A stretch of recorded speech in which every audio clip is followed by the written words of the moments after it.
Cigarette తాగని వాళ్ళు మేమేం పాపం చేసాం సార్? అంటే తాగని వాళ్ళకి కూడా ఎందుకు వస్తుంది సిఓపిడి? అసలు సిఓపిడి అంటే ఏంటి?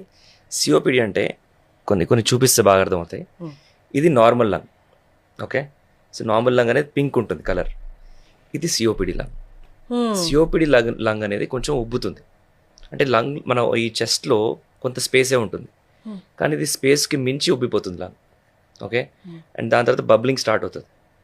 ఇవన్నీ కూడా రిస్క్, ఈ బబుల్స్ అన్నీ కూడా బ్లాస్ట్ అయ్యే అవకాశం ఉంటుంది. అంటే బరువు లేపినప్పుడు కానీ, ఎక్కువ ఆయాసం వచ్చినప్పుడు కానీ. సో లంగ్స్ అనేవి బేసిక్గా సింపుల్గా చెప్పాలంటే రబ్బర్ బ్యాండ్ లాగా ఉంటాయండి. ఇలాస్టిక్ నేచర్ ఉంటుంది, రీకాయిల్ అయిపోతుంది. సిఓపిడిలో ఏంటంటే రబ్బర్ బ్యాండ్ సాగిపోతుంది, మళ్ళీ తిరిగి రాదు వెనుక. దట్ ఈస్ సిఓపిడి అంటే అతిగా సాగిపోయిన లంగ్ అనమాట. సో ఇది ఎక్కువగా సాగిపోవడం వల్ల ఈ లంగ్స్లో ట్యూబ్స్ ఉంటాయి మనకి, ఇలా ఉండాలి. అంటే నేను మాట్లాడేది ఈ ఎయిర్వే సిస్టమ్ గురించి, ఈ సిస్టమ్ గురించి. ఈ ఎయిర్ అనేది మనం పీల్చినప్పుడు ఇలా శ్వాస అనేది లోపలికి వెళ్తుంది. ఈ శ్వాస అనేది లోపలికి వెళ్ళి ఈ ఆక్సిజన్ బ్లడ్లో కలుస్తుంది. సో ఆ వెళ్ళాలంటే ట్యూబ్స్ అనేవి ఇలా ఉండాలి, అప్పుడు ఎయిర్ అనేది ఈజీగా ఫ్లో అవుతుంది కదా.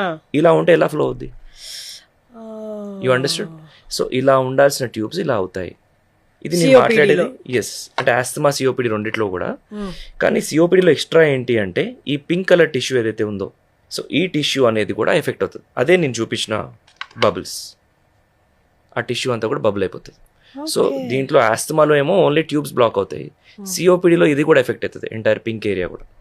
సో ఓవరాల్గా పేషెంట్కి గాలి అనేది లోపలికి వెళ్ళినా కానీ వెళ్ళనట్టే అనిపిస్తుంది, చాలా ఆయాసపడతారు. ఎంతోమంది పేషెంట్స్ చూస్తుంటాం.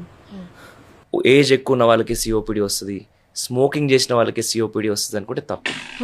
ఈవెన్ తక్కువ వయసు ఉన్న వారిని కూడా సిఓపిడి అని డయాగ్నోస్ చేస్తున్నాం.